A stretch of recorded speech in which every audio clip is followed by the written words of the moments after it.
Hello everyone, I'm AG Players, and today we're going to take a little trip into Storyland. Welcome to Storytime at the Silver Club.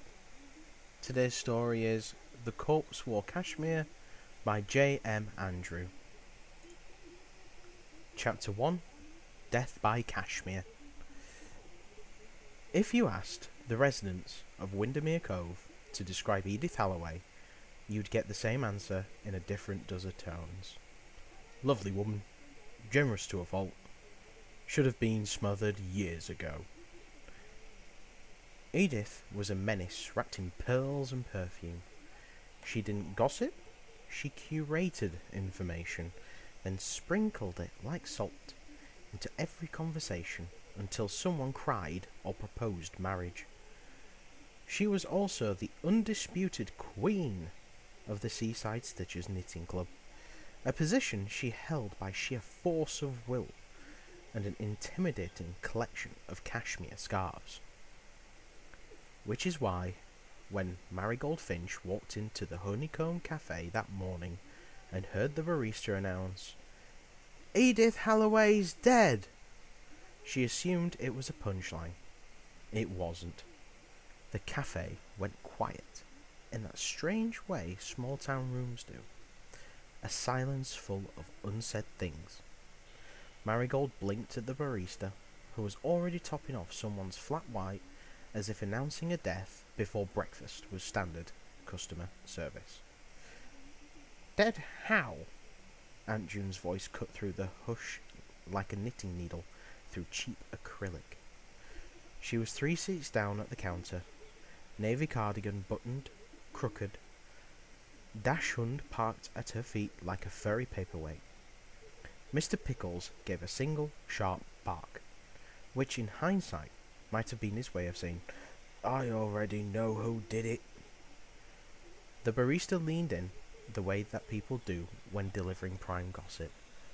"Strangled with one of her own scarves." Murmurs rippled through the cafe. A man in a fishing cap muttered something about poetic justice. A woman in yoga gear gasped so hard she nearly inhaled her protein ball. June swiveled toward Marigold with the gleam of someone who'd just been handed a puzzle box and the key to open it. "We're going to find out who did it." Marigold held up both hands. "Absolutely not. I came back here to detox from drama, remember? No more emotional entanglements, no more blog posts about how quinoa changed your life," June interrupted. "Yes, we're all grateful, but this is Edith. She had dirt on everyone from here to the yacht club. If we don't solve this, the people will arrest the wrong person." "And by the wrong person you mean probably me," June said cheerfully. "I told her last week that her lemon slice was dry." Mr. Pickles barked again, this time pawing at the strap of Marigold's tote bag until it tipped and spilled a mess of receipts, gum wrappers, and one mysteriously knotted length of pale blue yarn. She stared at it, frowning. "Where did you get that?" she asked. June shrugged. "He probably found it on the way here. You know how he likes to collect things." Later, Marigold would realize it was the first clue. At the time, she just stuffed it back into her bag, muttered, "Gross, dog slobber," while the dachshund settled smugly at her feet. Marigold hadn't planned on being back in Windermere Cove at all, let alone within throwing distance of a homicide. She'd come home for what she was calling a strategic sabbatical. Her blog sponsorships had dried up faster than her last basil plant.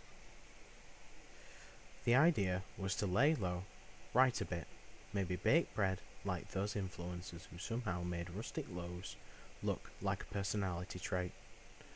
What she did not plan on was being roped into Aunt June's latest crusade before she'd even finish her morning coffee.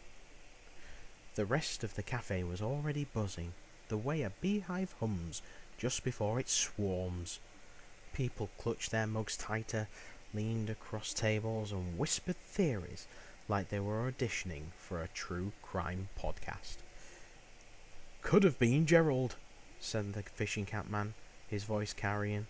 "He's been sore about that scarf raffle for years." "Gerald couldn't strangle a loaf of bread," someone shot back. "I heard it was the yoga instructor," the protein ball woman added in the tone of someone deeply committed to being the first to declare a suspect. June was in her element, making mental notes like a general preparing for war. "See, already half the town has alibis that don't make sense. We'll start at the knitting club meeting tonight. I'll get us in." "Us?" asked Marigold, because apparently she liked to make the mistake of giving her aunt conversational openings. "Yes, us. You've got a keen eye for detail. Remember when you caught the mayor wearing 2 different shoes at the Easter parade?" "That wasn't keen observation. He tripped over a child." June waved a dismissive hand. "Details, you're coming." Mr. Pickles, traitor that he was, wagged his tail like he'd just been invited to a biscuit buffet. Marigold took a long, fortifying sip of coffee, staring out of the window at the rain-speckled street. This was supposed to be her quiet year, but as the caffeine hit, she could already feel the tide turning. Windermere Cove had a way of pulling you into its drama whether you wanted it or not, and Edith Halliway's murder was shaping up to be the biggest show in town. She sighed. "Fine, I'll come to the knitting club meeting." June grinned like she'd just checkmated a grandmaster. "Excellent. Wear something nice. We're going to be mingling with murderers." Mr. Pickles sneezed, which in hindsight might have been his way of saying, "Finally, we're going somewhere." End of chapter 1.